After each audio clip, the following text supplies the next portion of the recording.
Okay, so I'm going to walk you through how to create assignments in PowerSchool Learning / Haiku. And I think this is one of the best tools or uses of the platform here because it's going to do some organization for you and for the students.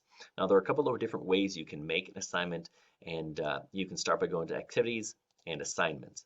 But that's not how I actually recommend you do it. You click assignment here and you go through that. I actually like where I was before, and that's on the calendar. If you use the calendar as kind of a planning tool and you're thinking, well, gosh, I want them to do an assignment on September 10th here. I click on September 10th and then I add my assignment here. So I'm going to say practice assignment 1. All right, then I click add. Now it's going to start by adding it as an event, which isn't what I want. I want it as an assignment. I could also make an announcement, but I'm going to move forward with making it an assignment. Now, when I make it an assignment, I have a few different options, right? I suggest you put the info you need here. I'm going to start with why, how, what, and where to turn in. The more information you give the students, the better. If you have a template, right, you could just link a template and say, hey guys, click here for the template, and then they go from there, right? If you don't have a template and you kind of use this as your template, that's another good place to start.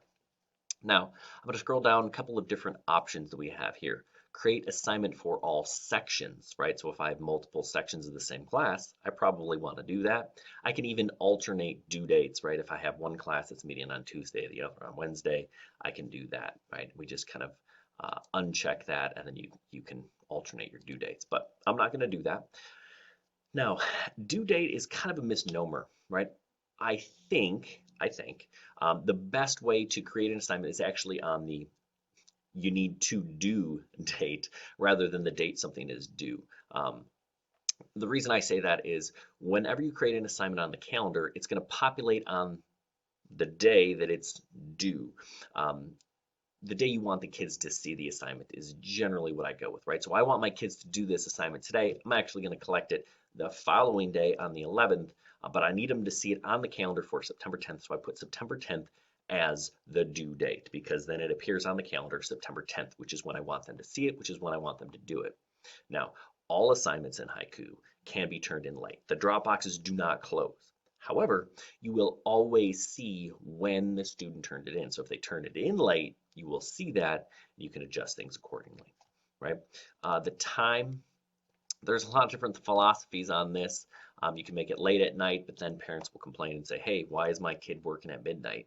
Well, it's more of a parent problem. Or you can make it do at the end of the day. Either way, that's up to you. Now, these buttons here, these options here are super important. Allow students to submit work online. Yes, if they're going to turn something into you, Google Doc, Google Form, whatever, check that button. If you just need them to see it on the calendar, uncheck that.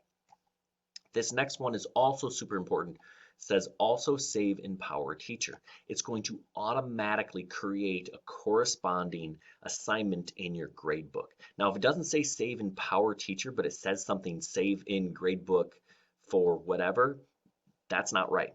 You don't want that. Or if you don't have this option, that means you have not linked your class properly, right? In order to have this sync, you have to link your class to the class roster. Okay, if you need help with that, that's a different module. Now you can adjust the points here. We're going to make it worth 10 points. We're not dealing with standards based here, so I'm not going to worry about that. Now, show and assignment blocks is also another useful feature. Assignment blocks, and I'll show you how to create one of those in a minute, creates basically a checklist of assignments for students to see. Okay. Now, if I want to attach something for the students to work on, I click on Attach from Google Drive. Well, let's see. I'm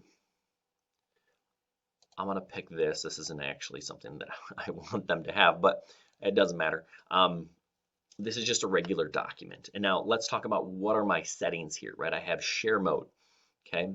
My options are read only, comment, collaborate, or PDF, right? Most of the time, you're just gonna leave it on read only, okay? That means the students can just read it. They can't do anything other than make a copy, right? Comment means that they can comment on your document. If that's what you're going for, check that. Collaborate. If you want everyone that is assigned in this class to be able to work on your document, you click on Collaborate. Or if you want to turn it into a PDF, click that. You don't, right? There are very few instances where PDFs make sense, especially with the kids dealing with Chromebooks.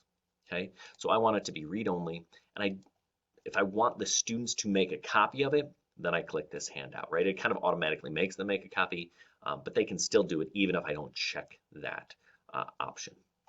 When I click Save, you'll see that, boom, it pops up on the calendar. It pops up on the calendar of the date that it was assigned, and it tells them what time it's due, right? So then they can access it there.